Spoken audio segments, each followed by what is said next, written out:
You're listening to Wealthy-esque. We are a community of lawyers who believe that true wealth is having control of our time.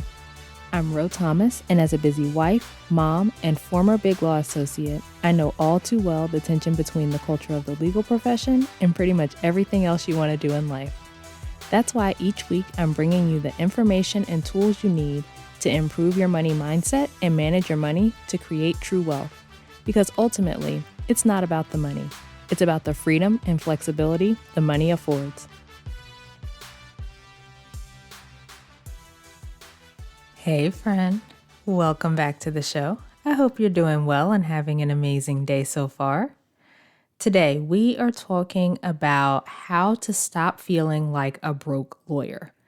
I read this Bloomberg article called Are You Rich? That explored the way high-income earners in America, which they defined as people who make $175,000 or so or more per year, viewed their financial health. Shout out to Amanda for sharing this with me on LinkedIn, and I'm going to link the article in the show notes if you want to read it. You can find those at rothomas.com/166. But I thought the article was really interesting. And the biggest thing was a lot of the people who are making this income said they see themselves as poor or just getting by.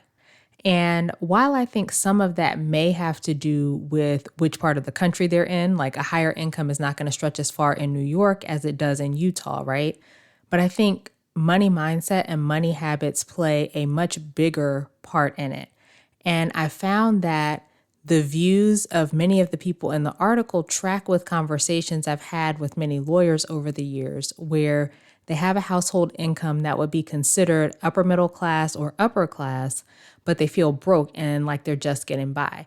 And so because of the parallels between the article and things I've heard from other lawyers, I want to pull out some of the key things that I picked up on in the article that will keep you feeling broke and not moving yourself forward financially. And then we can talk about how to stop feeling that way. The first one is comparing yourself to others. One respondent in the article had a $1 million home, and she said she feels rich when she's in her small hometown, but she doesn't feel rich in Florida where she lives because there are billionaires there. But the fact that there are billionaires in one place and not in the other doesn't change the objective fact of how much money she has. It's this comparison and her thoughts about how much the billionaires have or the people in her hometown have that are making her feel that way. And you may find yourself in a similar situation where you know that you're in a better financial situation than you were in growing up, for example, but you don't feel like you're as well off financially because your friend just bought this house or, this nicer house than yours, or they went on that vacation, or they have XYZ items that you don't have. But none of that has any bearing on your financial situation or on theirs for that matter. You have no idea how they're buying those things. So they could have a trust fund. They could be saving up for stuff. They could just be willing to rack up debt to keep up their lifestyle. We don't know. One thing I do know, though, is if you are focused on trying to keep up with what other people are doing, you're much more likely to take yourself off track from your goals, which will keep you feeling broke. If you want to stop feeling broke, stop comparing what you're doing with what your friends are doing or what other people around you are doing. Focus on yourself and your own goals and use that to determine how well you're doing and what you want to do to improve.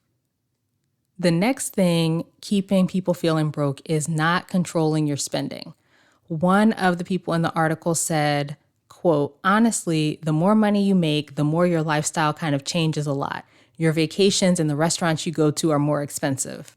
And the statement was reported like it's just a given. Like, obviously, when you make more, you're going to go to more expensive restaurants and take more expensive vacations. But while it may be true that you can do more expensive things when you make more, it's important to recognize that those are choices. You don't have to do those things just because you make more. You can control your spending by planning how you want to spend your money. You can include expensive restaurants and expensive vacations in your plan if you want to, but first, they're not a given. And second, you can do so in a way that you don't feel like you're spending all your money and that you're still able to achieve your goals. So if you want to stop feeling broke, make sure you plan your spending. Intentionally decide how much and where you're going to spend your money.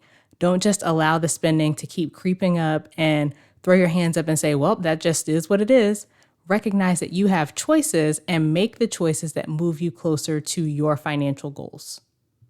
The next one is kind of similar, and it's taking on more and more big expenses as your income increases. So one of the people talked about the mortgages on his primary and secondary homes and his 3 car payments. And I often see this with lawyers with buying a house or renting an apartment or getting a car that's too expensive for their income to handle. When you have big expenses taking up huge chunks of your income, it's going to be a lot harder to make the progress you want to make on your finances, and you're much more likely to feel broke. As you add more of those expenses or more expensive expenses, it makes it even harder. So if you want to stop feeling broke, try decreasing the percentage that those big expenses take up in your income. I recommend getting your housing payment to about 25% or less of your take-home pay, and your car payments to about 10% or less of your take-home pay. When you start getting above that, it cuts into the money you have for your other bills, for other things you need, things you just want to do, and your goals. All right, and the last one is believing there's nothing you can do to change your financial situation. No one in the article explicitly said this, but that was the undertone of most of it. A lot of it came off as like, this is just what's happening for me financially. There's nothing I can do about it.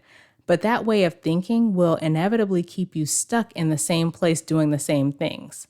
If you want to stop feeling broke, recognize that there's always something you can do about it. In many instances, it's a matter of making some different choices than the ones you're currently making, which requires a shift in the way you're thinking about your finances. But once you make that shift, you'll start making the progress you want to make. So those are the major takeaways that I had from the Bloomberg article, Are You Rich? As I said before, I will put a link to the article in the show notes so you can read it if you like. The show notes, again, are at rothomas.com/166. And listen, if you want to stop feeling like a broke lawyer, I will help you. Teaching you how to shift the way you view your finances and how to implement more effective strategies is the focus of my membership that's opening on September 14th. So make sure you join the waitlist at rothomas.com/waitlist so you don't miss it. All right, that is it for this week's episode. If you've gotten value from today's episode, will you do me a favor? I am trying to spread financial literacy across the legal profession, and I need your help. So I want you to tell a friend or two about this podcast. Let them know that this information is available for them to learn about personal finance and hopefully implement the concepts I teach to improve their finances. That would mean the world to me, so thank you in advance.